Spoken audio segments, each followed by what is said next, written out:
제1야당 대표를 향한 검찰 수사 이후 여야의 강대강 대치로 전국은 한 치 앞도 내다볼 수 없는 상황입니다. 이 대통령실 취재기자와 오늘 상황부터 연말 예산 전국 전망까지 짚어보겠습니다. 황선영 기자, 오늘 본회의장에서는 정말 처음 보는 장면이 연출됐어요. 네, 34년 전인 1988년 노태우 정부 시절 시정연설이 시작된 이후에 야당이 본회의장에 불참한 건 처음입니다. 최근 이재명 대표에 대한 검찰 수사로 인한 대치 국면 속에서도 여야가 어렵게 국정감사를 계속해 왔는데요. 야당이 오늘 시정연설을 전면 거부하면서 대화를 통한 협치는 당분간 어렵게 됐다고 봐야 할 것 같습니다. 민주당은 오늘 본회의장에도 안 들어왔고 그에 앞서 하는 국회의장이 왜 주재하는 차담회라는 거 있지 않습니까? 여기에도 불참했는데 이것도 이례적인 일이죠? 네, 그동안 의장 주재의 차담은요, 국회 상황과 무관하게 관례적으로 참여해 왔습니다. 앞서 지난 2017년 예산안 시정연설을 앞두고 당시 문재인 청와대와 야당이었던 자유한국당은 대북정책과 MBC 대주주인 박문진 이사장 해임 문제 등으로 갈등을 겪었는데요.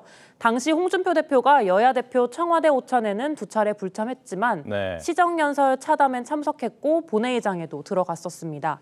네, 그 당시 문 대통령이 오늘은 오셨냐 이렇게 물으니까 홍 대표가 여기는 국회지 않냐 이렇게 답해서 화제가 됐었습니다. 예, 오늘 민주당의 행동을 보면 뭘 의미하는지 짐작이 갑니다.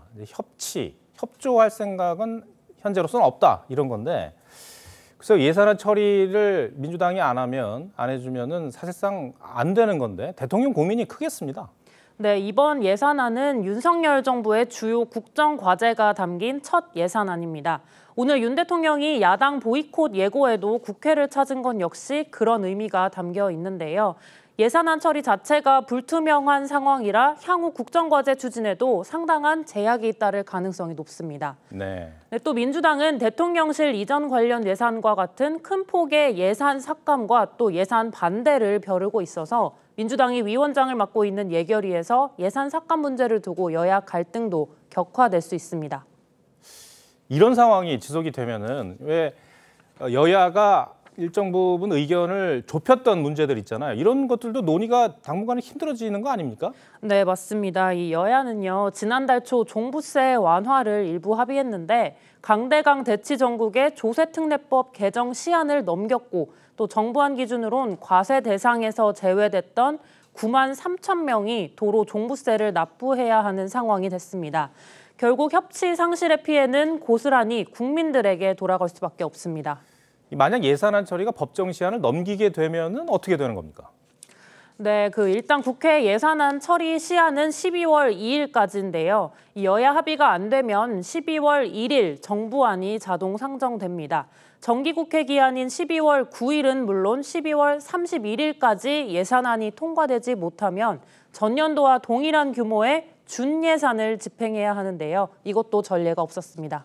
윤석열 정부 입장에서는 내년 총선까지 이런 상황을 염두에 두고 있을 것 같아요. 정말 국정은 어려워지는 것 아닙니까? 네, 지금 상황에선 그럴 가능성이 높습니다. 네, 그래서 국민의힘은 내년 초 전당대회를 통해서 새 리더십을 찾고 또 일찌감치 총선 준비 체제에 들어갈 것으로 보입니다. 예. 지금 대통령실 입장에서는 민주당이 겪고 있는 이른바 그 대표 리스크 있지 않습니까? 네. 이 부분, 그러니까 민주당의 단일 대우가 계속 유지가 될 것이다라고 보고 있나요? 어떻습니까?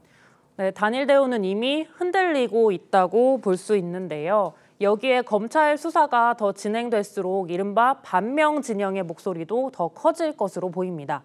하지만 여전히 당내 주류는 친명 진영이기 때문에 총선을 겨냥한 당내 노선 투쟁이 본격화될 가능성도 있습니다. 네, 알겠습니다. 황선영 기자, 잘 들었습니다.